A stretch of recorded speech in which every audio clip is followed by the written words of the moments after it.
Each of the 6 Sundays of our vision campaign, we have a vision moment. And this morning's, think of it as a mini grace story that Kumar is going to bring to us. And I want to tell you, as Kumar comes, we didn't compare notes. But as God stirred his heart to talk about 3 things, they're wonderfully complementary to everything that we talked about this morning. Thanks, Kumar. Good morning. My name is Kumar Venugopal. My family and I have been coming to GRC for 4 years. And GRC has become a very special place for me and my family. And I just want to share with you 3 reasons. As Peter just said, we never coordinated about these things. It just happened from the Lord, as we should not be surprised.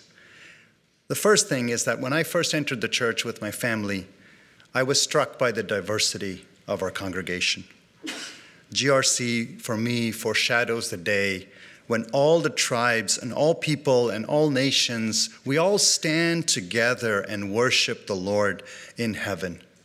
And that is some of the most beautiful image that we have to look forward to. But here, right here, as I look across this congregation, what a blessing it is that we have a foretaste of that right here, right now. That's a beautiful testimony to the power of the gospel that reaches a man from a village in India and all of us from all over the world.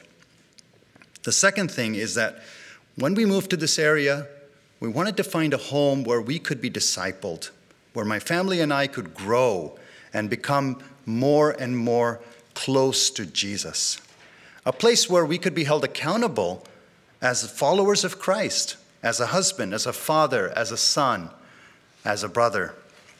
And GRC is such a place for me and my family.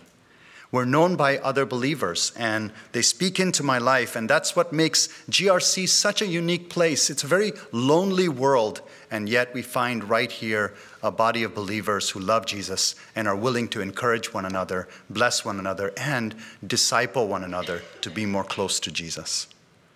And the third way is that I have found GRC is a place where I can receive wise counsel. Much like David Pallison, whether in life group or in conversations or in the fellowship hall, I've had many brothers come up to me and say, hey, how are you doing? How's your soul? How are you walking with the Lord at this moment? And that one-on-one conversation, that one-on-one mutual encouragement, that's what brought focus and attention to how the Lord is working in me, or how I'm sinning, or the struggles that I'm facing, and allows me to turn to him and really love and honor him. This GRC biblical counseling vision is really here and needs to be expanded and grow by each one of us taking accountability. These 3 things are what drew us to GRC. These 3 things are what keep us anchored here as our home, where God is working in us and through us as a family. Thank you.